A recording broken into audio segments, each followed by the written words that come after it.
बिस्मिल्लाहिर्रहमानिर्रहीम। Dear students and viewers, अस्सलाम वालेकुम। Dear students and viewers, jobs and test channel में खुश आमदीद। आज रिसर्च टेक्निक्स इन एजुकेशन पे हमारा ये पहला लेक्चर है, जिसमें कुछ MCQs डिटेल से डिस्कस किए जाएंगे और इंशाल्लाह ये हफ़्ता डेली एजुकेशन से रिलेटेड, पेडागोजी से रिलेटेड लेक्चर्स अपलोड होंगे। क्योंकि FPSC के टेस्ट स्टार्ट हो रहे हैं 10 से, तो एक वीक ही है तकरीबन जिसमें हमें प्रिपरेशन करनी है। तो आज के लेक्चर की तरफ आते हैं जी। लेक्चर की तरफ आने से पहले एक बात यह है कि अगर अभी तक चैनल सब्सक्राइब नहीं किया तो लाजमी कर लें और अपने दोस्तों को ये वीडियो लाजमी शेयर करें ताकि वो भी इससे फ़ायदा हासिल कर सकें। हाँ जी, पहला क्वेश्चन है आज का हमारा, the main purpose of research in education is to, कि कोई भी जो रिसर्च हम करते हैं उसका मकसद क्या होता है, मेन पर्पज़ क्या होता है। Help in personal growth of an individual, कोई भी इंडिविजुअल जो है, कोई भी फ़र्द जो है, क्या ये रिसर्च उसकी अपनी ज़ाती ग्रोथ में हेल्प करती है। Number 2, second option, help the candidate become an eminent educationist, या किसी भी कैंडिडेट, किसी भी फ़र्द की ये हेल्प करती है कि एक अच्छा, एक म्यारी एजुकेशनिस्ट मीन तालीमदान बन जाए। सी ऑप्शन है, increase job prospects of individual, या किसी इंडिविजुअल के, किसी फ़र्द के जॉब के प्रॉस्पेक्ट्स, चांसेस को इंक्रीज़ कर देती है। या increase social status of an individual, या किसी फ़र्द का, किसी आदमी का सोशल स्टेटस, मतलब माशरे में उसका जो स्टेटस है वो इंक्रीज़ कर देती है। तो जो इसमें राइट ऑप्शन है जी वो बी है। एजुकेशन, हमेशा एजुकेशन में जो रिसर्च की जाती है वो पॉलिसीज़ पे की जाती है, हमारे इर्द गिर्द के एनवायरनमेंट पे की जाती है कि हमें कैसी पॉलिसीज़ बनानी चाहिए, पिछली पॉलिसीज़ कैसी हैं, उसमें क्या कमी है, नई पॉलिसीज़ कैसी हों। और नई जो भी पॉलिसी बनाई जाती है वो पहले रिसर्च करके बनाई जाती है कि हमें हमारे इस माशरे में किस चीज़ की ज़रूरत है। जैसे डेंगू फैला तो रिसर्च हुई कि इसकी क्या वजह है, क्यों डेंगू फैल रहा है और इससे बचने के क्या, कैसे बचा जा सकता है। तो उससे रिलेटेड मटेरियल जो है वो बुक्स में डाल दिया गया ताकि ज़्यादा से ज़्यादा बच्चों को, ज़्यादा से ज़्यादा लोगों तक, घरों तक ये पैगाम पहुंच सके कि डेंगू से कैसे बचा जा सकता है। तो ये एक रिसर्च का अगर रिज़ल्ट था। तो ये मतलब हेल्प करती है, help the candidate become an eminent educationist. ठीक है, एजुकेशन में रिसर्च का सिर्फ यही मकसद है। सेकंड ऑप्शन की तरफ आते हैं, dash refers to inferring about the whole population based on the observation made on the small part. Inferring होता है कि गैस करना या खुलासा किसी चीज़ का। Refer to inferring about the whole population, पूरी पॉपुलेशन के बारे में जो आप एक गैस कर लेते हैं, एक खुलासा या एक अपना दिमाग बना लेते हैं, based on the observation made on a small part. Small part पे आप ऑब्जर्वेशन करके और पूरी पॉपुलेशन का ये अंदाज़ा लगा लेते हैं। मतलब आप किसी इलाके में जाके कुछ लोगों से मिलते हैं और वहाँ उनका रहन सहन देखते हैं और उनकी आदत को नोट करते हैं, उनकी खूबियाँ और ख़ामियाँ देखते हैं, तो आप अंदाज़ा लगा लेते हैं कि ये पूरी पॉपुलेशन में ये इनकी कमी पेशियाँ हैं। ठीक है, तो ये इस किस्म की जो रिसर्च है या इन्फ्रेंस है वो क्या कहलाती है। उसके लिए आगे 4 ऑप्शन हैं जी, deductive inference, inductive inference, pseudo inference और objective inference.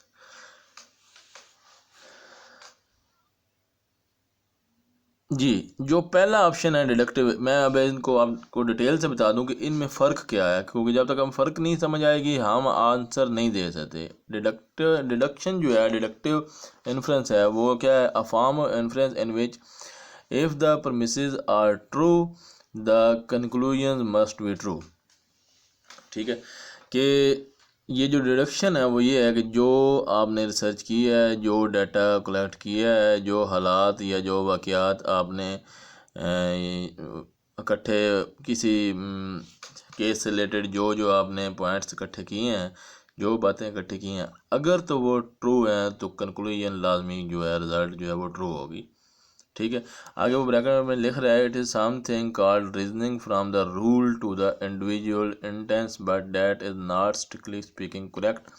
Only deductive inference can be valid as well be shown below. इस बात को छोड़ें, ये शोन बिलो जो लिखा है, हम ऊपर वाली बात पे कोई देखते हैं कि it is sometimes called reasoning from the rule to the individual. Deduction और इंडक्शन में ये फ़र्क है कि डिडक्टिव में हम जनरल से स्पेसिफिक की तरफ जाते हैं और इंडक्टिव में स्पेसिफिक से जनरल की तरफ जाते हैं। जनरल से स्पेसिफिक का मतलब क्या है और स्पेसिफिक से जनरल का मतलब क्या है? जी, डिडक्टिव में जनरल से स्पेसिफिक, आपके पास मैथ की बात कर लेते हैं कि फार्मूला है, उसकी बेस पे आप सिंपल जो उस फार्मूला को यूज़ करते हुए एग्ज़ाम्पल सॉल्व कर सकते हैं। और इंडक्टिव ये है कि आपने कुछ एग्ज़ाम्पल सॉल्व की और आपने उससे ये फार्मूला डिडक्ट कर लिया कि हमेशा इस तरह के क्वेश्चन का यही फार्मूला होगा, कि आप डायरेक्ट फार्मूला एग्ज़ाम्पल्स को आपने वैसे सॉल्व किया विदाउट फार्मूला, और जो रिज़ल्ट आया उससे आपने ये मतलब इंडक्ट कर लिया कि ये इसका ये फार्मूला बना सकते हैं। मतलब आप इंडक्टिव और डिडक्टिव में ये करते हैं कि उसमें रूल को आगे नीचे जो लोगों पे अप्लाई करते हैं। ये देखें, ये लिखा हुआ है reasoning from the rule to the individual instance, और इसमें क्या है? Then influence that leads to a rule और प्रिंसिपल और general conclusion based on observation of simple और ऑफ सैम्पल और ऑब्जर्वेशन ऑफ द केस और इंस्टेंस। हाँ जी, इसकी एग्जांपल आगे अब दे रहा है, the sample of marbles we draw from the jar had 40% black ones and 60 red ones. Thus we conclude that the entire population of the marble is dead. हाँ जी, आपने एक जार में से कुछ मार्बल की टाइल्स निकाली हैं, जो टाइल्स बाहर आई हैं आपने उसको देखा कि मैंने 100 टाइल्स निकाली हैं, जिसमें से 60 जो हैं वो रेड आई हैं और जो 40 हैं वो ब्लैक आई हैं। तो आप वहाँ से ये इंडक्ट कर लेंगे कि इसका मतलब ये है कि ये पूरे जार में ही 40 और 60 की रेशो से टाइल्स पड़ी हैं। 40% इसमें ब्लैक हैं और 60% इसमें रेड है। ये तो हो गया कि आपने अपने सिंपल से एक एक्सपेरिमेंट से आगे रिज़ल्ट को जो है वो इंटीग्रेट कर लिया, जर्नलाइज कर लिया, और ये कह दिया कि पूरी पॉपुलेशन में ये फ़र्क है कि 40 ब्लैक है और 60 रेड है पूरी टाइल्स ही। या आगे वो कहता है another example, every time we have put chemical X into acid the mixture has turn red, thus we conclude that chemical X turns acid red. या ये हो कि आप एक केमिकल एक्स है उसको एसिड में डालते हैं तो वो रेड हो जाता है, तो आप वहाँ से ये एक रिजल्ट जनरलाइज कर लेते हैं कि केमिकल एक्स जब भी एसिड में डालेंगे तो वो रेड हो जाएगा। तो ये भी एक जनरलाइजेशन है, सिंपल से एक्सपेरिमेंट से आपने जो रिजल्ट जनरलाइज किया वो इंडक्शन है। और जो ऑलरेडी आपके पास रिजल्ट है उसको यूज़ करके नीचे आपने सिंपल से एक्सपेरिमेंट्स किए या सिंपल से रिजल्ट्स फाउंड किए, वो है डिडक्टिव। ठीक हो गया जी। और जो थर्ड है, ये जो थर्ड वन है सूडो इन्फ्रेंस। इन्फ्रेंस होता है इशारा, pseudo means fail, false, fail नहीं फॉल्स। हाँ जी, this form of inference which is based on false things, false observations पे आप कोई रिजल्ट निकालने हैं। मतलब आप कोई एक्सपेरिमेंट कर रहे हैं और आपकी ऑब्जर्वेशन ही रॉन्ग है, मीन जो आप इंस्ट्रूमेंट यूज़ कर रहे हैं उसमें कोई फॉल्ट है और उसकी वजह से ऑब्जर्वेशन रॉन्ग आ रही है और आपको पता नहीं है कि ये मेरा जो एक्सपेरिमेंट है ये हो ही रॉन्ग रहा है, और आपने उस रॉन्ग ऑब्जर्वेशन की बेस पे कोई आगे बात क्या है दी, कोई रिज़ल्ट या कोई कंक्लूजन निकाल के पेश कर दी, तो वो क्या होगी जी, वो कौन सी रिसर्च होगी। इन्फ्रेंस जो है वो हाइपोथेसिस होता है या रिसर्च या खुलासा जो आप अपनी ऑब्जर्वेशन से देते हैं, वो ठीक भी हो सकता है गलत भी। अगर टोटली गलत आ जाए, आपका एक्सपेरिमेंट ही फॉल्स था लेकिन आपको नहीं पता था, वो होगा प्सेउडो इन्फ्रेंस। और ऑब्जेक्टिव इन्फ्रेंस क्या है, a form of inference which is based on facts, which is based on facts, जो बिल्कुल हकीकत पे मबनी हो। मतलब आपने जो रिसर्च की है वो हकीकी चीज़ों पे की है, तमाम आपकी बातें जो हैं वो हकीकत पे मबनी हैं। उन हकीकत पे मबनी रिजल्ट्स को आपने लेकर आगे कंक्लूजन दी, तो वो है ऑब्जेक्टिव इन्फ्रेंस या ऑब्जेक्टिव हाइपोथेसिस। ये थे जी 4 ऑप्शन। तो अब हम अपने क्वेश्चन की तरफ आते हैं।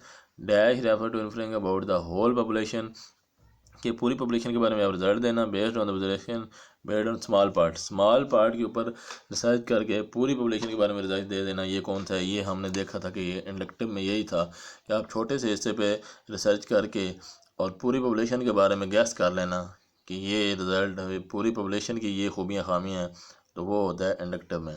डिटेल से देख चुके हैं, पढ़ चुके हैं। आगे आते हैं जी, sampling is advantageous as it. जी सैम्पलिंग, पहले सैम्पलिंग क्या है, आगे ऑप्शन एक दफ़ा देख लें फिर मैं आपको बताता हूँ सैम्पलिंग क्या है और सैम्पल क्या है और पॉपुलेशन क्या है। Sampling helps in capital saving, saves time, increase accuracy, both A and B. जी सैम्पल, पॉपुलेशन और सैम्पलिंग ये 3 डिफरेंट चीज़ें हैं। पॉपुलेशन होता है जी हमारे पास कि आपको पूरे पाकिस्तान के एलिमेंट्री स्कूलों पे रिसर्च करने को कहा गया, तो पूरे पाकिस्तान के एलिमेंट्री स्कूल बहुत ज़्यादा हैं, वो सारी क्या कहलाएगी, पॉपुलेशन। आप ये करते हैं कि पूरे पाकिस्तान के स्कूलों की रिसर्च करने के बजाय आप कुछ सिलेक्टिव से स्कूल लेकर उन पर रिसर्च करके ये रिज़ल्ट दे देते हैं कि सारे स्कूलों का ये हाल है, अच्छा है या बुरा जो भी उसका रिज़ल्ट आता है, तो आप कहते हैं कि सारे स्कूलों का ये हाल है। तो वो जो आपने कुछ ग्रुप बीच में से सेलेक्ट किया, सबसेट जो आपने उसमें से लिया, कुछ स्कूल जो चूज़ किए एलिमेंट्री स्कूलों में से, मतलब आपके वो 1000 स्कूल थे तो आपने उसमें से 100 सेलेक्ट करके उस पर रिसर्च कर दी, तो वो जो 100 आपने सेलेक्ट किए हैं वो सैम्पल है और जो होल है वो पॉपुलेशन है। जैसे आपने मैथ में पढ़ा है यूनियन सेट, और उसके अंदर सब सेट्स होते हैं ए और बी और सी, बाकी जो छोटे सेट होते हैं। तो यूनियन जो सेट होता है वो universal set, union universal set, universal set जो है वो पॉपुलेशन है, और उसमें जो सेट ए बी सी हैं सारे वो सैम्पल्स हैं। ठीक हो गए। सैम्पलिंग क्या है, सैम्पलिंग एक मेथड है सैम्पल को चूज़ करने का। हम आगे वो भी पढ़ेंगे कि कौन कौन से सैम्पल्स होते हैं। सैम्पलिंग होती है कि आपने किस बेस पे सैंपल लिया है, मतलब आपने एलिमेंट्री स्कूल जो चूज़ किए हैं उनकी कोई तादाद के हिसाब से लिया है कि इतनी तादाद वाले जिनकी मैक्सिमम तादाद इतनी हो या मिनिमम तादाद इतनी हो, या आपने जो स्कूल चूज़ किए हैं एलिमेंट्री वो देहात के लिए हैं या शहरों के लिए हैं। ठीक है जी। या आपने जो एलिमेंट्री स्कूल चूज़ किए हैं वो वहाँ पे सिर्फ वो बॉयज़ के थे या गर्ल्स के थे, मतलब आपने कौन सी सैम्पलिंग की है और किस मेथड पे की है। जो सैम्पलिंग आपने की है, जो मेथड आपने रिज़ल्ट लेने के लिए की है, अब आगे आपने अपनी रिसर्च के लिए क्या किया है कि आप हर स्कूल में गए हैं, वहाँ से इंटरव्यू किया है, तो वो इंटरव्यू भी एक रिसर्च का मेथड आ गया। या आप किसी स्कूल में गए हैं तो आप वहाँ पे खुद बैठे रहे हैं, एक पूरा दिन गुजारा है और आपने वहाँ पे ऑब्ज़र्व किया है, वहाँ पे जो भी आपने अपनी रिसर्च करनी थी, फिर आपने डाटा कलेक्ट किया, तो वो भी एक मेथड ऑफ सैम्पलिंग है।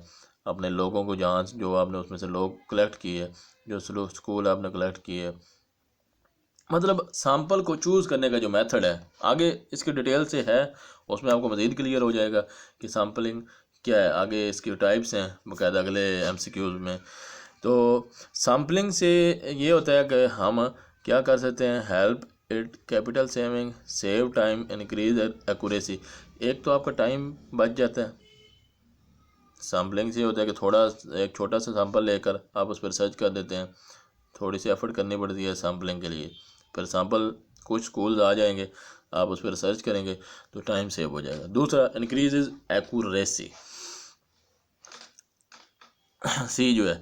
और तीसरा उसमें क्या एक्यूरेसी आ जाएगी। और ए जो है जो उसकी वो है कैपिटल सेविंग। कैपिटल होती है कि आप पैसा बचाएंगे, पैसा भी बचेगा कि अगर आप पूरे पाकिस्तान के स्कूल्स पे रिसर्च करें तो आपका बहुत ज़्यादा खर्चा होना है।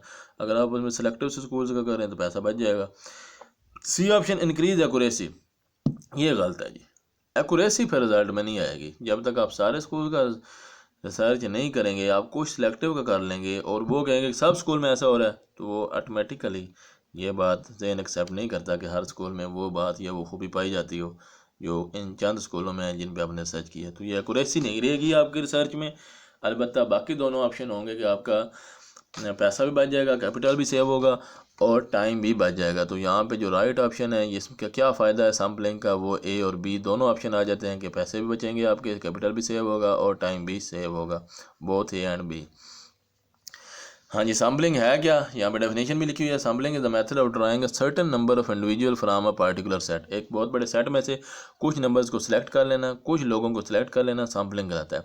सैम्पलिंग के आगे टाइप्स हैं वो भी हम देखते हैं जी। रैंडम सैम्पलिंग इज, ये एक सैम्पलिंग की एक टाइप की बात हो रही है। Random sampling is helpful as it is.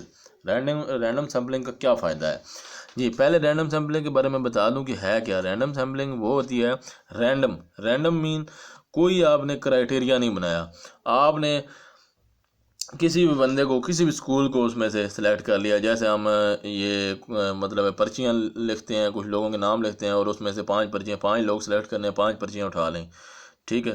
तो उसमें क्या होता है कि हर बंदे के सिलेक्ट होने के इक्वल चांस होते हैं, प्रोबेबिलिटी जो है वो सेम होती है हर एक बंदे के लिए। क्या होता है, each member of the set has equal chance of selection, ये होती है random sampling.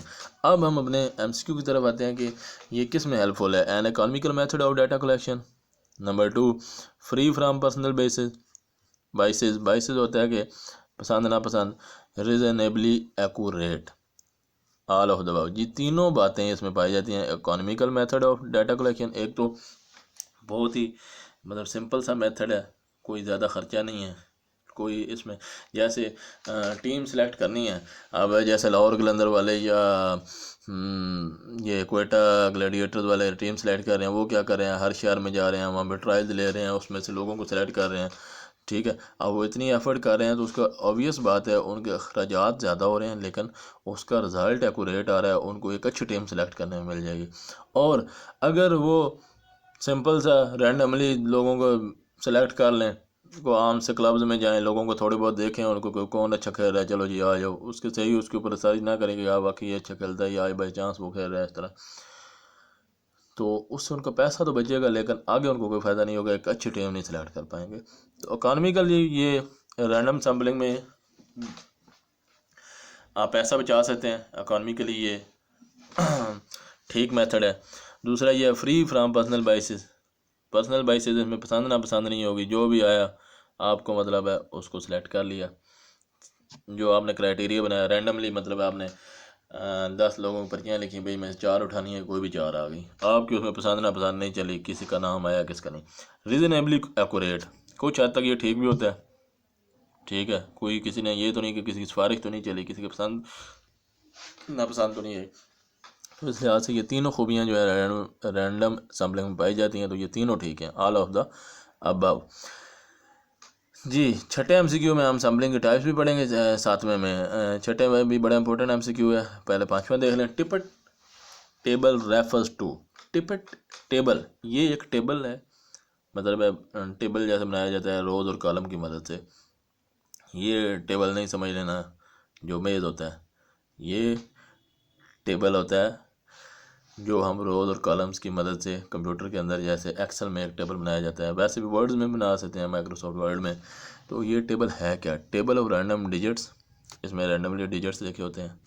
Table used in sampling method, ये एक सैम्पलिंग मतलब आपने एक टेबल बनाया, उसमें लोगों के नाम लिख दिए या लोगों के नंबर लिख दिए, नंबर अलाट हुए हैं मसलन, ठीक है। आप अपने क्लास में एक ये रिसर्च करना चाहते हैं, तो आप क्लास ये टेबल बनाकर उसमें रैंडमली डिजिट लिख दें, एक सीक्वेंस में नहीं लिख देना कि ऊपर पहले से शुरू होना 1 2 3 4 5 6 7 8 9, नो, रैंडमली नंबर आप उसमें लिख दें, जितनी क्लास है इतने टेबल, इतने कॉलम्स बना के, इतने बॉक्स बना के उसमें नंबर लिख दिया।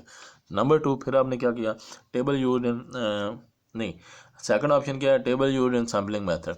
वो टेबल जो है वो सैम्पलिंग मेथड में यूज़ होता है, क्योंकि उसमें से आपने जब कुछ लोग सिलेक्ट करने हैं तो रैंडमली आपने कुछ उसमें से नंबर उठा लेने हैं। अगर आप वो सीक्वेंस से लिखे होते तो ऑब्वियस बात है कि आप दरमियान से नंबर उठाएं तो दरमियान वाले सारे सिलेक्ट हो जाएंगे, शुरू वाले भी रह जाएंगे, एंड वाले भी रह जाएंगे, जिनका रोल नंबर 1 2 3 है और जिनका रोल नंबर एंड पे आ रहा है 36 37 38 40 अगर तादाद है, रैंडमली लिखे होंगे तो कोई भी बच्चा रोल नंबर वाला आ सकता है। Number C, table use in statistical investigation. ठीक है जी, और ये टेबल फिर आगे investigation mean research, statistical research के लिए वो टेबल आप यूज़ कर सकते हैं, उसमें से लोग सेलेक्ट करके सैंपल बना के। तो इसका क्या, ये ऑल ऑफ अबव जी, ये सारे इसके फ़ायदे हैं टेपर टेबल के, इसकी मदद से ये सारे काम आप कर सकते हैं। तो इसका राइट ऑप्शन है जी ऑल ऑफ द अबव। टेपर टेबल है क्या, this table was first published by LHC Tippett. ये एक जिस बंदे ने ये टेबल फर्स्ट टाइम बना के अपने रिसर्च का सैंपल बनाया था उसका नाम था LHC टिपेट, और 1927 में ये उसने किया था काम। तो उसने फिर उस टेबल का नाम ही टिपेट टेबल रख दिया जी। वेरी इंपॉर्टेंट MCQ, और मैंने डिटेल से इसको डिस्कस किया है, यहाँ पे लिखा है। फाइल अगर आपको चाहिए होगी तो वो भी मैं आपको व्हाट्सएप कर दूंगा। क्या है जी, टाइप 1 एरर अकर्स इफ। जी, टाइप 1 एरर कब होता है, आगे इसके ऑप्शन पहले देख लें फिर इसको डिटेल से बात करते हैं। The null hypothesis is rejected even though it is true. एक नल हाइपोथेसिस है, उसको रिजेक्ट कर दिया जाए हालांकि वो ट्रू है। नंबर में आगे B option, the null hypothesis is accepted even though it is false. एक नल हाइपोथेसिस है वो हालांकि फॉल्स है फिर भी उसको एक्सेप्ट कर लिया जाए। Both the null hypothesis as well as alternative hypothesis are rejective. दोनों नल हाइपोथेसिस और अल्टरनेटिव हाइपोथेसिस, नल हाइपोथेसिस होता है कि अगर वो अल्टरनेटिव वो होता है कि अगर नल हाइपोथेसिस रिजेक्ट हो जाए तो उसकी जगह नया हाइपोथेसिस जो बना लेंगे। मतलब आपके जहन में एक आइडिया है, आपने रखा हुआ है कि ये इसका रिजल्ट आ सकता है, एक पहले से अब देखिए आपने एक जहन में आइडिया बनाया हुआ है, कोई एक्सपेरिमेंट कर रहे हैं और वो रिजल्ट नहीं आता, कोई और आ जाता है, तो वो अल्टरनेटिव हाइपोथेसिस कहलाएगा। और दोनों अगर रिजेक्ट हो जाएं, सी या नन ऑफ द अबव। जी, पहले तो नल हाइपोथेसिस के बारे में देखें कि वो क्या है, फिर टाइप ऑफ एरर के बारे में देखें कि टाइप 1 एरर क्या चीज़ है, क्योंकि नल हाइपोथेसिस और टाइप 1 एरर ये दोनों एक दूसरे से बहुत ज़्यादा इंटरनेट रिलेट करते हैं। तो पहले हम हाइपोथेसिस की कुछ 3 टाइप्स मैंने लिखी हैं जी, उनकी तरफ आएँ, क्लियर आपको इजीली हो जाएगा। यहाँ पे पहली है जी नॉन डायरेक्शनल हाइपोथेसिस, दूसरी है डायरेक्शनल हाइपोथेसिस, तीसरा है non null hypothesis. Non directional hypothesis क्या है जी, सिंपल से, a non directional hypothesis simply indicate that a relationship और डिफरेंस एग्जिस्ट, कि कुछ 2-3 वेरिएबल्स हैं जिनके दरमियान आप रिलेशनशिप देखना चाह रहे हैं। तो नॉन डायरेक्शनल हाइपोथेसिस जो है वो सिंपली ये बताता है कि इसमें रिलेशनशिप या कोई डिफरेंस है या नहीं। 2 वेरिएबल्स के दरमियान कोई डिफरेंस भी हो सकता है। फॉर एग्जांपल आगे एग्जांपल दी गई है, there is a significant difference between science achievement of elementary students taught through computer and those taught without computer। कि कुछ साइंस के स्टूडेंट्स हैं उनमें से कुछ बच्चे जो हैं उनको कंप्यूटर पे पढ़ाया गया समझाया गया और कुछ को कंप्यूटर के बगैर पढ़ाया गया समझाया गया। ठीक है, लर्न जो कुछ उन्होंने किया, बाद में जब उनके साइंस किया या उसका रिज़ल्ट जो भी आया, जो उन्होंने पेपर दिया, उनमें दोनों की अचीवमेंट में डिफरेंस था। वो डिफरेंस जो आपने जहन में रखा हुआ था कि इन दोनों के रिज़ल्ट में डिफरेंस होगा, क्योंकि ये कंप्यूटर पे स्टडी करते रहे हैं, ये कंप्यूटर के बगैर करते रहे हैं। ज़ाहिर बात है कि कंप्यूटर था, इन्होंने रिसर्च नेट से भी डाटा कलेक्ट किया होगा, अच्छा पढ़ा होगा, और इन्होंने अच्छा नहीं पढ़ा होगा। आपने अपने माइंड में एक ये सोच लिया कि इनका रिज़ल्ट ऑब्वियसली ठीक आएगा और इनका नहीं ठीक आएगा। तो ये था नॉन डायरेक्शनल हाइपोथेसिस। अब डायरेक्शनल हाइपोथेसिस क्या है, directional hypothesis indicate the nature of the relationship और डिफरेंस। ये उस डिफरेंस या रिलेशनशिप की नेचर भी बता देगा कि वो कितना रिजल्ट दोनों का वेरी करेगा। वो सिर्फ ये बता रहा था कि दोनों के रिजल्ट में डिफरेंस होगा, ये भी बताएगा कि कितना डिफरेंस होगा, क्या होगा जी। अब उसमें ये नहीं बताया कि जो बच्चे कंप्यूटर के बगैर पढ़ते रहे हैं वो बेहतर रिजल्ट देंगे या कि जो कंप्यूटर पे पढ़ते रहे हैं वो बेहतर रिजल्ट देंगे।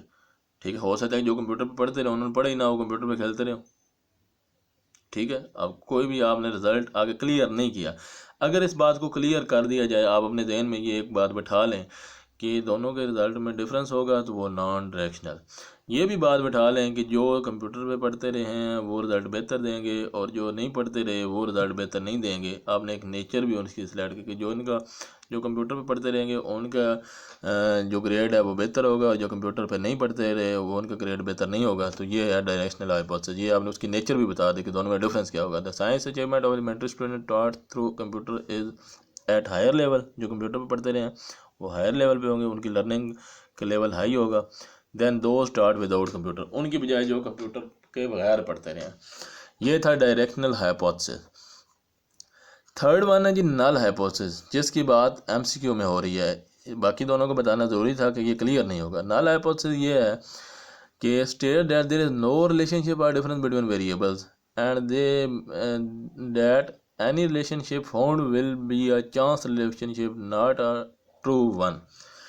नल हाइपोथेसिस ये कहते हैं कि दोनों के दरमियान कोई डिफरेंस, कोई फ़र्क नहीं होगा, जो कंप्यूटर पे स्टडी करते रहे हैं या जो कंप्यूटर के बगैर स्टडी करते रहे हैं। अगर कोई डिफरेंस आ भी गया तो वो एक ह्यूमन एरर भी हो सकता है, बाय चांस।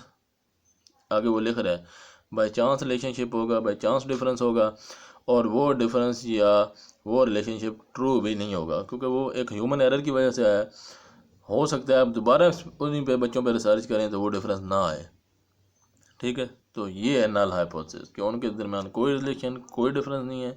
अगर कोई आप रिलेशन या कोई डिफरेंस मिलता भी है तो वो ट्रू नहीं होगा। ये कहना है नल हाइपोथेसिस का। अच्छा जी, अब नल हाइपोथेसिस की जो एक्सेप्टेंस और रिजेक्शन की बात हो रही है हमारे एमसीक्यू में, फॉल्स और ट्रू की जो बात हो रही है, रिजेक्टेड और एक्सेप्टेड, ये क्या चीज़ है null hypothesis? Acceptance of null hypothesis क्या है जी? मीन्स द डिफरेंस और error is not significant and statistical, it may be due to chance of error in sampling. कि आपको जो एरर मिला है, कोई एरर अगर आपने देख भी लिया है, कोई फ़र्क, कोई डिफरेंस आ भी गया है, ठीक है, दोनों में, तो वो ज़्यादा अहम नहीं है, क्योंकि वो बाई चांस आया, किसी वजह से आया, आपने जो सैंपल लिया है उसकी वजह से आ गया। ठीक है, और ये है acceptance of null hypothesis. Rejection of null hypothesis ये है mean the difference is significant and statistical are real, कि वो जो डिफरेंस आ गया है दोनों में, वो जो है वो एक रियल है। ठीक है, वो वाकई उनमें डिफरेंस था, और आप उसको अब रिजेक्ट कर देते, एक्सेप्ट कर देना और रिजेक्ट। इसकी एग्जांपल बड़ी बेहतरीन है कि आप यही आगे टाइप 1 एरर में और टाइप 2 एरर में भी आती है बात, कि आपके पास कुछ एक मरीज़ आता है डॉक्टर के पास, वो अपना ब्लड टेस्ट करवाता है। ब्लड टेस्ट में ये होता है कि उसे एड्स नहीं था, HIV एड्स, लेकिन रिज़ल्ट ये आया कि उसे HIV एड्स है।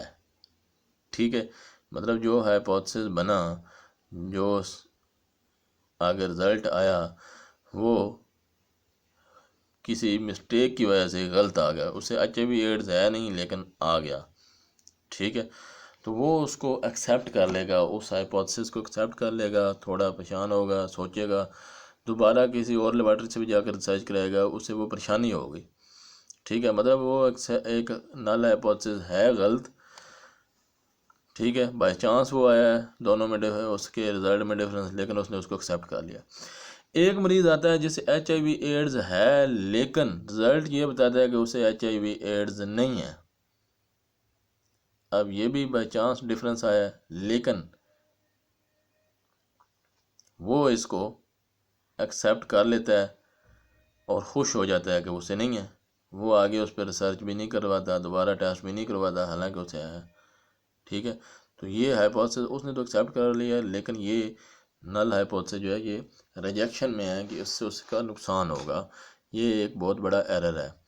ठीक है, ये यहाँ पे दोनों एरर्स की बात हो रही है। जो पहले था वो भी एक एरर था, एक्सेप्टेंस ऑफ नल हाइपोथेसिस में, और जो दूसरा है वो भी एक एरर है, रिजेक्शन ऑफ नल हाइपोथेसिस में। लेकिन वो एक टाइप का एरर है, ये दूसरी टाइप का एरर है। वो एरर इतना ख़तरनाक नहीं है, ये ज़्यादा एरर ख़तरनाक है। कि वो एरर इसलिए ख़तरनाक नहीं है क्योंकि उस बंदे ने उसके ऊपर फिर वर्क करना है, दोबारा किसी और अच्छी लेबॉरेटरी से दोबारा अपना ब्लड टेस्ट करवाएगा, 2-3 जगह से करवाएगा, फिर जाकर उसे तसल्ली होगी कि बाकी उसे है या नहीं है, जो भी रिजल्ट उसके आएंगे। जो दूसरे वाला है उसने एक लैब से उसका पॉजिटिव आ गया, उसने कहा कि मतलब रिजल्ट आ गया कि उसे HIV/AIDS नहीं है, हालांकि उसे है, तो वो उधर ही मुतमईन होकर चला जाएगा, आगे नहीं करवाएगा। ये जो एरर है ये ज़्यादा ख़तरनाक है। तो ठीक है, यही एक्सेप्टेंस और रिजेक्शन में आती है, और यही बात आगे टाइप 1 एरर और टाइप 2 एरर में है। आगे बात कर लेते हैं ताकि फिर MCQ की तरफ जाएंगे। The type 1 error would thus occurs when the patient does not have the virus but the test shows that they do। Type 1 error ये है कि एक बंदे को HIV/AIDS नहीं है, लेकिन ये बता दिया जाता है कि उसे HIV/AIDS है। In other word the test incorrectly rejects the true null hypothesis that the patient is HIV negative. हाँ जी, ट्रू नल हाइपोथेसिस ये था कि वो पेशेंट जो है वो HIV नेगेटिव था, ठीक है, मतलब उसे एड्स नहीं है, लेकिन इनकोरेक्टली रिजेक्ट हो गया वो नल हाइपोथेसिस। वो हालांकि ट्रू हाइपोथेसिस है कि उसे HIV/AIDS नहीं है, लेकिन किसी वजह से वो ट्रू नल हाइपोथेसिस रिजेक्ट हो गया और रिजल्ट ये आ गया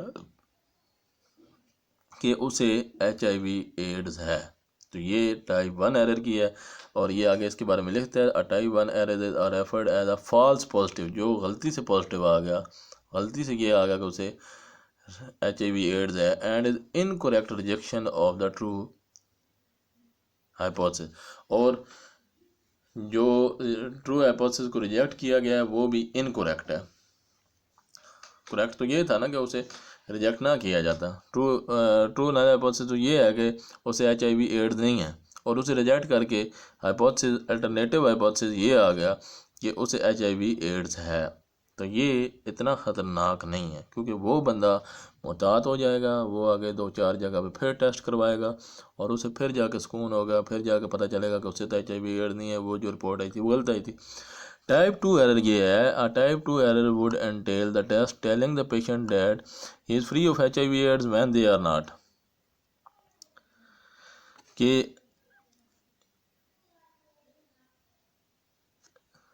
दूसरा एरर ये है कि रिपोर्ट ये बता दे पेशेंट को कि वो HIV/AIDS से फ्री है, हालांकि वो नहीं है। when they are not mean हालांकि वो नहीं है, लेकिन वो ये बता दे कि वो HIV से फ्री है, उसे कोई बीमारी ऐसी नहीं है।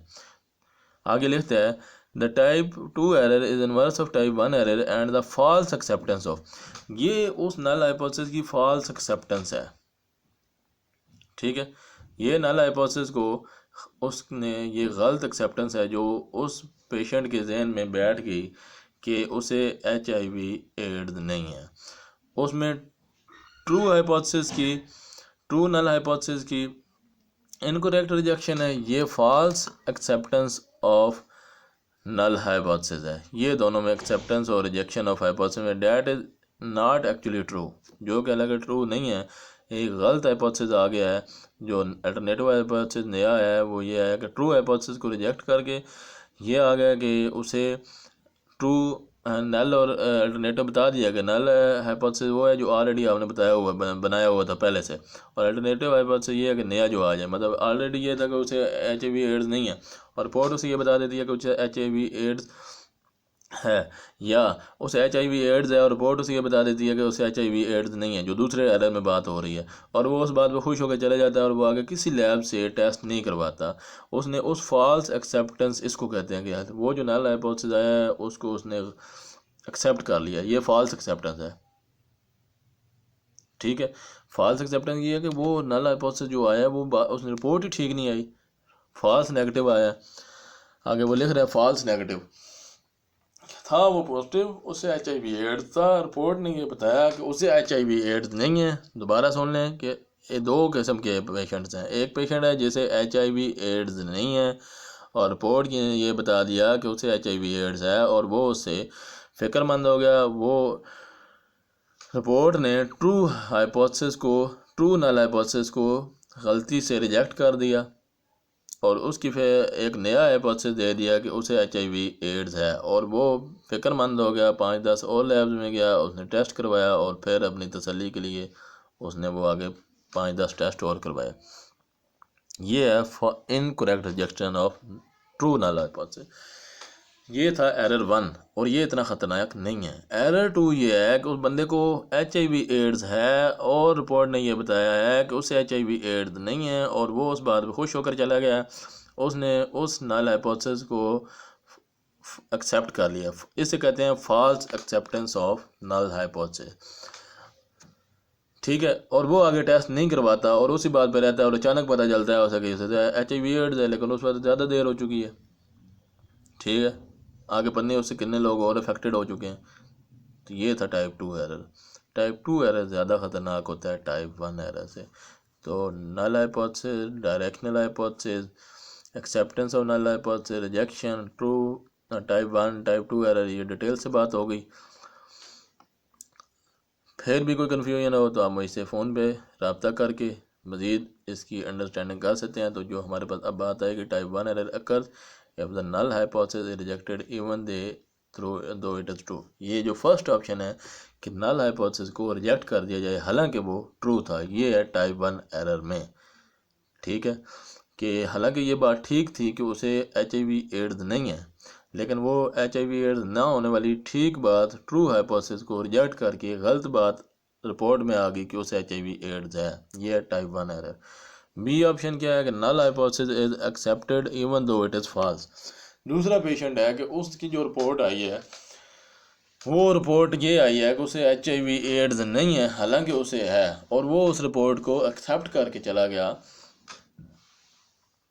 तो ये एक फॉल्स एक्सेप्टेंस है और रिपोर्ट भी फॉल्स है, लेकिन वो एक्सेप्ट फॉल्स रिपोर्ट जो है वो एक्सेप्ट हो गई एक जगह पे, और एक जगह पे वही फॉल्स रिपोर्ट एक रिपोर्ट जो है ना उसको एक्सेप्ट नहीं किया गया, बल्कि आगे फर्दर रिसर्च करके के लिए भागा गया कि मुझे वाकई ये जो एड्स है या नहीं है। मतलब उधर वो बंदा उसको एक्सेप्ट नहीं कर रहा है, रिजेक्ट कर रहा है। एक बंदे को बता दिया जाए अचानक रिपोर्ट में कि तुम्हें HIV एड्स है, क्या वो एक्सेप्ट कर लेगा? वो तो नहीं एक्सेप्ट करेगा, वो और 5 साल लैब में जाएगा, कहेगा कि मैं चेक तो करूँ कि वाकई इस लैब का रिजल्ट ठीक है। वो वहाँ पे वो रिजेक्टेड है।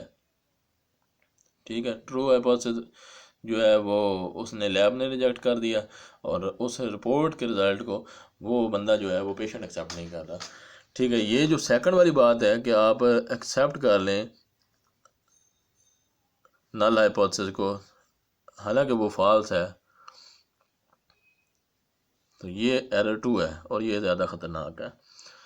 ठीक है जी, और सी ऑप्शन इसका ठीक है, क्या है, बहुत अल्टरनेटिव। आप दोनों हाइपोथेसिस को भी, पहले वाले को भी रिजेक्ट कर दें, बाद वाले को भी, ना पहले वाला रिजल्ट माने ना दूसरा रिजल्ट माने, दोनों रिजल्ट्स को आप रिजेक्ट कर दें। तो ये सी ऑप्शन है। तो ए ऑप्शन टाइप 1 एरर के लिए और बी ऑप्शन टाइप 2 एरर के लिए। जी, काफ़ी बात होगी इस पे। अब आगे आते हैं हमने 7 क्वेश्चन की तरफ, और इसमें भी डिटेल से हम सैम्पलिंग के बारे में पढ़ेंगे।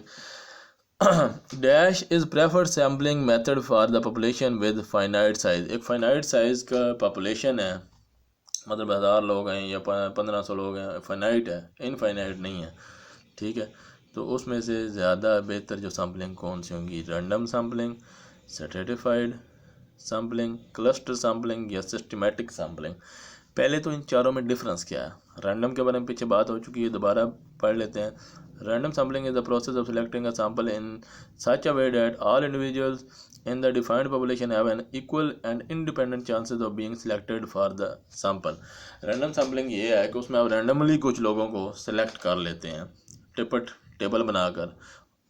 ठीक है, उसमें आपने उनके रोल नंबर लिख कर बच्चों के, और वो रोल नंबर भी सीक्वेंस में नहीं लिखने, रैंडमली लिख कर फिर रैंडमली उसमें से लोग सेलेक्ट कर लिए। उससे ये होगा कि हर बच्चे के सिलेक्ट होने के इक्वल चांस हो गए, कोई उसमें बाइसिंग नहीं होगी, कोई पसंद ना पसंद नहीं चलेगी। तो ये है रैंडम सैम्पलिंग। आगे सेकंड ऑप्शन है स्ट्रेटिफाइड सैम्पलिंग।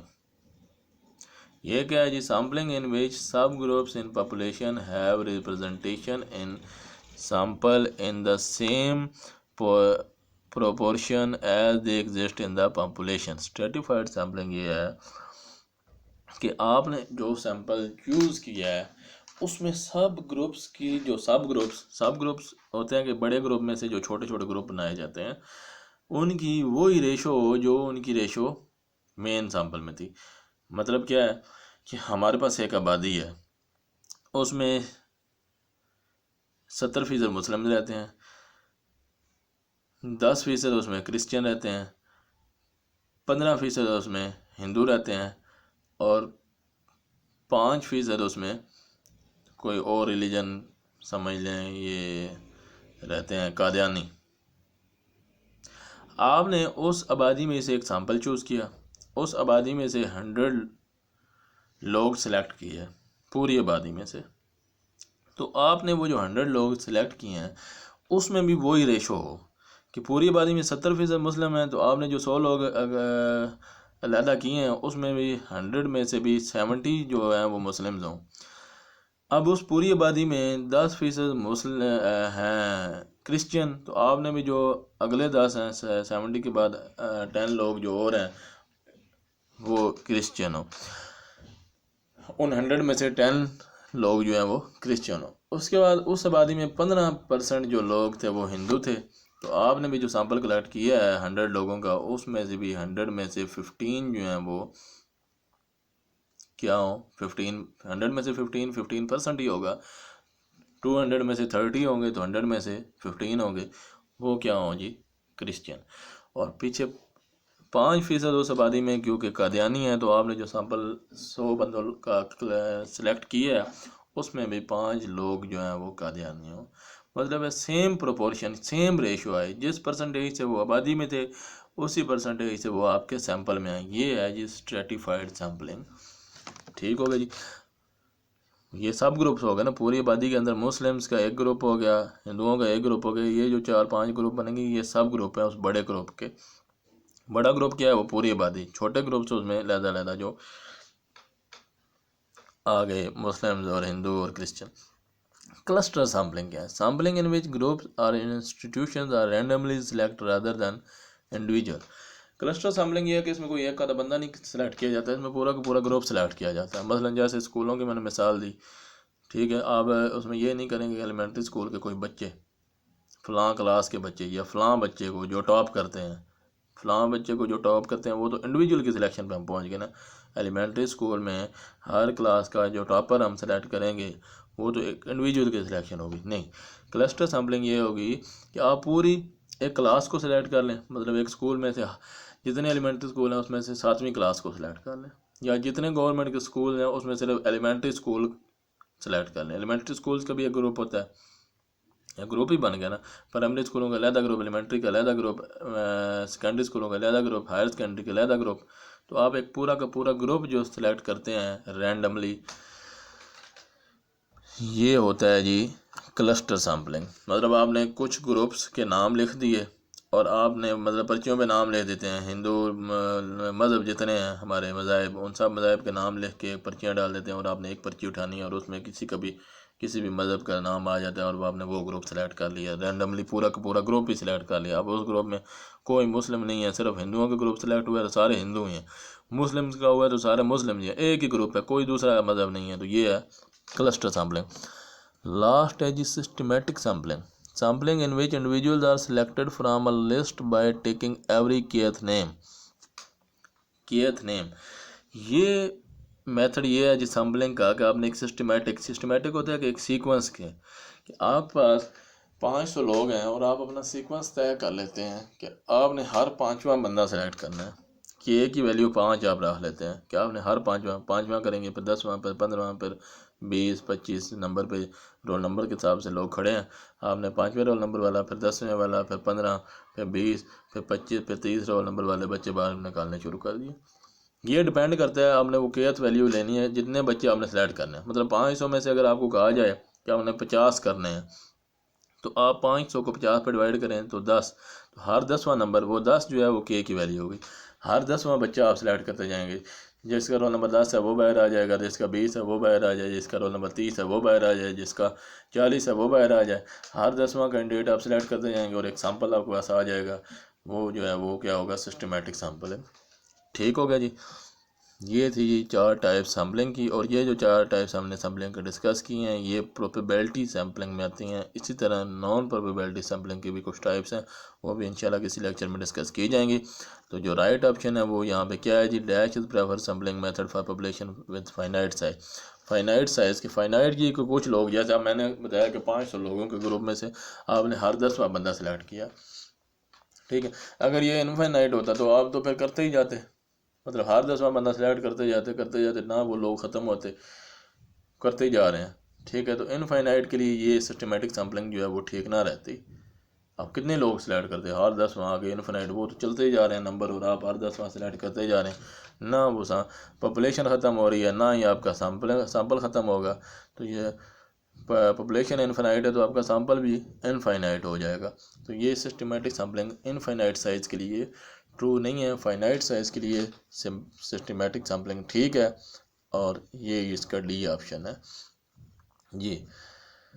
आगे question number 8, research and development become the index of development of country, which of the following reasons are true with regards to this statement. कि रिसर्च और development किसी country की एक अलामत बन जाती है, उस कंट्री की इंडेक्स ऑफ डेवलपमेंट मतलब उस कंट्री की तरक्की की एक अलामत। जो कंट्रीज रिसर्च करते रहते हैं कि हमने पहले अपनी पॉलिसी से ये खोया ये पाया, और हमें अपनी पॉलिसी चेंज करके रिसर्च करके पॉलिसी चेंज करते रहते हैं, तो वो मुल्क तरक्की करते रहते हैं, ठीक है। इसकी वो कहते हैं कि रीज़न क्या है, because R&D research and development reflect the true economic and social condition prevailing in the country. कि रिसर्च और डेवलपमेंट से ये होगा कि आपको अपनी कंट्री की इकोनॉमिकल और सोशल दोनों कंडीशंस का पता रहेगा, आपको अपने लोगों की इकोनॉमिकल और सोशल दोनों को, उनका माशरे में रहन सहन, वो कैसी ज़िंदगी गुजार रहे हैं, अच्छी गुजार रहे हैं या दलालत की गुजार रहे हैं, और उनका रहन सहन कैसा है, इकानमिकली वो स्ट्रांग है, वो गुर्बत की ज़िंदगी गुजार रहे हैं। जैसे अब हमारे पाकिस्तान में सक्खर के लोगों का वो जहाँ पे वो कैद पड़ता रहता है अमूमन, अब कोई रिसर्च नहीं है, कोई उस पर लोगों ने काम नहीं किया, वो बेचारे प्यास से मर जाते हैं भूखे। और दूसरा, हमारे मुल्क में कोई रिसर्च नहीं हुई कि हमारे मुल्क में पानी की कमी हो रही है दिन ब दिन, तो हमारा आगे क्या बनेगा। अब आगे कुछ रिसर्च हो रही है इस बात पे, और डैम की तरफ हम जा रहे हैं, वरना इतना ऐसा हम सोए रहे, क्या हुआ, मुल्क पीछे गया। अगर हम ये रिसर्च करते रहते, साथ साथ इस पर काम करते रहते, तो आज हम तरक्की कर रहे होते। दूसरा ऑप्शन क्या है, because research and development target the human development. इसका ये भी फ़ायदा होता है कि इंसानों की भी डेवलपमेंट होती है रिसर्च एंड डेवलपमेंट से। अगर रिसर्च और डेवलपमेंट होती, पानी हमें साथ साथ मिलता रहता, तो आज हमारे जो काफ़ी लोग गंदा पानी पीने में मजबूर हैं, पानी की वजह से जलील हो रहे हैं, वो आप सुकून की ज़िंदगी गुजार रहे होते, उनको साफ़ सुथरा पानी घरों में मौजूद मिलता, और वो दलालत से बच जाते, ठीक है। सी ऑप्शन क्या है, because R&D are improve the standard of living of the people in the country. हाँ जी, ऑब्वियस बात है, लोगों के रहने सहने का स्टैंडर्ड ही अप हो जाता। अब जो बेचारे जलील हो रहे होते हैं, खुद गरीब लोग ही जलील हो रहे होते हैं पानी के पीछे, जो अमीर है उनके घर में अभी पानी पहुंच जाता है साफ़ सुथरा, ठीक है जी। तो लोगों का सब का लेवल अप हो जाता है, स्टैंडर्ड ऑफ लिविंग, हर एक घर में साफ़ सुथरा पानी मौजूद होता, ठीक है जी। ये रिसर्च एंड डेवलपमेंट के तीनों फ़ायदे हैं, ठीक है। ये तीनों बातों की वजह से फिर कंट्रीज़ जो हैं वो तरक्की करते हैं। तो इसमें राइट ऑप्शन जो है वो ऑल ऑफ द अबव है। Question number 9, the data of the research. चलो 10 क्वेश्चन है जी, काफ़ी लंबा लेक्चर हो गया, लेकिन डिटेल में समझाना ज़रूरी था। काफ़ी लोगों के डिमांड आ रही थी कि रिसर्च पे कोई लेक्चर बनाया जाए, मैंने इन टॉपिक्स को बेहतर समझा, तो मैंने इस पे लेक्चर दिया जी। क्वेश्चन नंबर 9 है, the data of research is, कि जो आप रिसर्च में डाटा कलेक्ट करें वो कौन सा होना चाहिए, क्वालिटेटिव ओनली, क्वांटिटेटिव ओनली, या बोथ ए एंड बी, या नाइदर ए एंड बी। ये dear both A and B, qualitative और क्वांटिटेटिव दोनों होना चाहिए। जो डाटा आप कलेक्ट करें वो क्वालिटेटिव और क्वांटिटेटिव दोनों होना चाहिए। क्या फ़र्क है क्वालिटेटिव और क्वांटिटेटिव में, qualitative data deals with descriptive data and quantitative data deals with numbers. Qualitative data ये है कि आप क्वालिटी एक अपनी रखें, कि आपने जो डाटा कलेक्ट किया है वो आपने खुद इंडिविजुअली जाके सही रिसर्च करके सही वर्क करके अपनी खुद ऑब्जर्वेशन से वो डाटा कलेक्ट किया, ना कि आप वो किसी के ज़िम्मे लगा दें, भैया आप उधर के हालात वाक़यात के बारे में मुझे, आपके इलाके में जो एलिमेंट्री स्कूल है उनके बारे में मुझे कुछ बता दें, ठीक है। खुद नहीं गए, पता नहीं वो बंदा एलिमेंट्री स्कूल में ज़िंदगी में गया है कि नहीं गया, वो आपको खुद ही बता देगा लोगों की सुनी सुनाई, उसमें कोई क्वालिटी नहीं रहेगी। क्वालिटी तब भी आएगी कि आप खुद जाकर ऑब्जर्व करें और खुद डाटा कलेक्ट करें, वो बिल्कुल एक्यूरेट और क्वालिटेटिव डाटा होगा, रियल डाटा होगा। क्वांटिटेटिव डाटा क्या है कि आप काफ़ी डाटा इकट्ठा करें। ये नहीं कि आप चंद स्कूलों में जाएं और डाटा कलेक्ट करके वो कहें कि सारे स्कूलों में भी यही हाल है। वो क्वांटिटेटिव नहीं है। क्वांटिटेटिव ये है कि मिकदार में भी ज़्यादा हो, जो डाटा आपने इकट्ठा किया ज़्यादा स्कूलों से इकट्ठा करें। दूसरा ये कि क्वालिटेटिव भी हो, आपने खुद रियल डाटा खुद जाके लियो, लोगों से इधर उधर से पूछ के। पता नहीं लोगों ने जाके वो चेक किया या नहीं किया, मैं हमें बैठे ही अपनी राय दे दी। ठीक है जी। तो क्वालिटेटिव क्वान्टिटेटिव दोनों डाटा होना चाहिए, दोनों किस्म का डाटा होना चाहिए रिसर्च में। तब वो रिसर्च जो है वो अच्छी रिसर्च समझी जाएगी, बेनिफिशियल रिसर्च समझी जाएगी। Last MCQ of the lecture: the longitudinal approach of the research deals with horizontal research, long-term research, short-term research, none of the above. Long term research वो है कि जिस रिसर्च के बेनिफिट्स बहुत अरसा रहे, मतलब आपने कोई रिसर्च की और उससे आपने काफ़ी अर्सा फ़ायदा उठाया, लेकिन फिर वक्त की तब्दीली के साथ आपको फिर रिसर्च करनी पड़ेगी, हालात की तब्दीली के बाद, ताकि आगे कुछ अर्सा फिर आप सर्वाइव कर सकें। क्योंकि अगर आप पिछली रिसर्च पे ही रहेंगे तो वो रिसर्च कुछ अर्से ही चलेगी, जितनी भी लॉन्ग टर्म हो। लॉन्ग टर्म से ये होता है कि आप काफ़ी अर्सा फिर आपको उससे फ़ायदा उठा सकते हैं। शॉर्ट टर्म ये नहीं है कि आपने कोई ऐसी रिसर्च की जो 6 महीने साल या उसका फ़ायदा उठाया, उसके बाद रिसर्च का फ़ायदा ही नहीं रहा, ख़त्म हो गई। ठीक है जी, वो होती है शॉर्ट टर्म रिसर्च जी। तो इसमें राइट ऑप्शन जो है वो है long term research. Longitudinal approach जो रिसर्च जो है वो लॉन्ग टर्म रिसर्च में होती है। अब लॉन्गिट्यूडनल अप्रोच क्या है जी, ये किसी और लेक्चर में इंशाल्लाह डिटेल से डिस्कस करेंगे। काफ़ी ये लेक्चर लंबा हो गया, उम्मीद है आपने बहुत कुछ सीखा होगा। मेरी एक रिक्वेस्ट है आपसे कि ये वीडियो अपने दोस्तों से ज़रूर शेयर करें, क्योंकि ताकि वो भी इससे लर्न कर सकें, उनको भी फ़ायदा हो सके। दुआ में याद रखिएगा और मेरी इस वीडियो को लाइक ज़रूर कीजिएगा। शुक्रिया। खुदा हाफिज़।